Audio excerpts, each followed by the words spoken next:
Warning, possible spoilers ahead. Hi there, Fangale's coming at you with something that is very weird for him.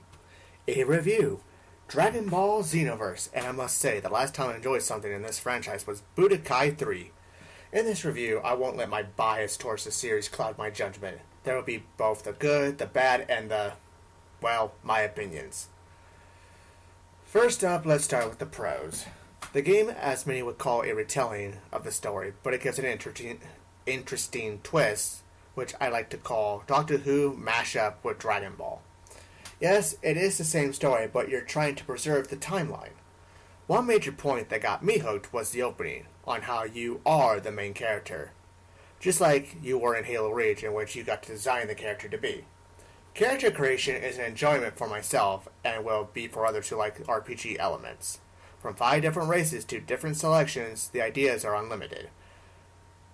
While added on to the RPG idea comes in the stats. There are 6 different stats that you can put points into when you level up, gaining 3 level up points per level. Not only is that awesome for somebody who likes to build their own character, but the customization does it in there. Not only is there a variety of costumes, but you can also set different moves for your character. And from what I've found out so far, there's well over 100, maybe more. And some are unlocked by being trained by masters. Some include Goku, Piccolo, Gohan, and Videl, or more recently, Yamcha and Tien through the DLC. Although you have to be patient to complete their training if you want to get their special attacks. For example, Piccolo, you learn Special Beam Cannon. Now, this next pro took me a while to accept with an objective view, but I finally accepted the terrible timeline of GT. I accepted within this reality to be an alternate timeline, which you'll understand why once you complete the story. And this is where the DLC will come into play. Although I do implore you in each and every one of you, wow, that was a mouthful, to play to the end and try out the secret story. Sorry, I won't spoil it for now. But let's just say Broly makes an entrance.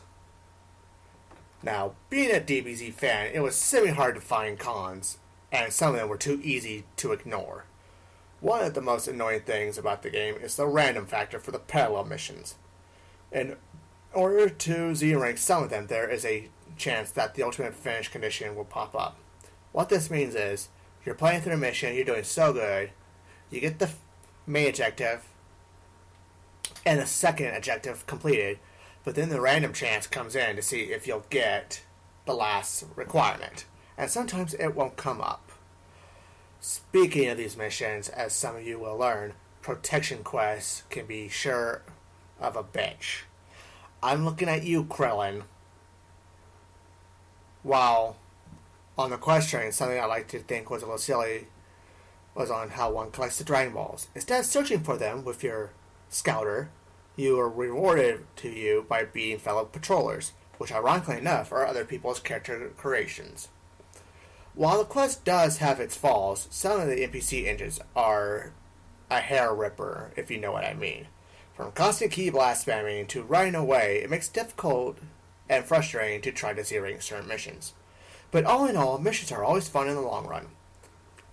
Now, a point I like to bring up that has many of my friends upset, including myself, is the Saiyan bias. Looking at the transformation, Saiyans get full more on top of the Kaioken that every race gets. But there's just one little thing about Super Saiyan that is cheap as hell. One could spam ultimate attacks over and over. I'm not joking. You have unlimited ki for your attacks. But thankfully, once your ki bar drops, you lose all your stamina that you've gained. Although I do question one thing. Why didn't the Frieza race get 100% power transformation?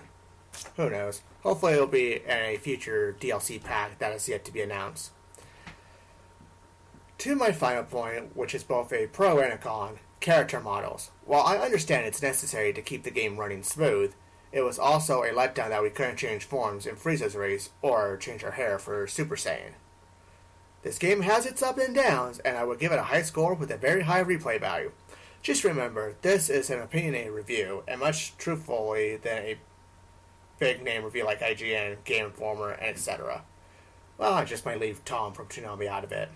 With the new DLC that recently came out involving 3 new characters, a new stage, and more questing for your fun, I think this game will get a very high replay value after the main story. This is Van Gale signing out, and I hope you guys will check out this game and love it as much as I did.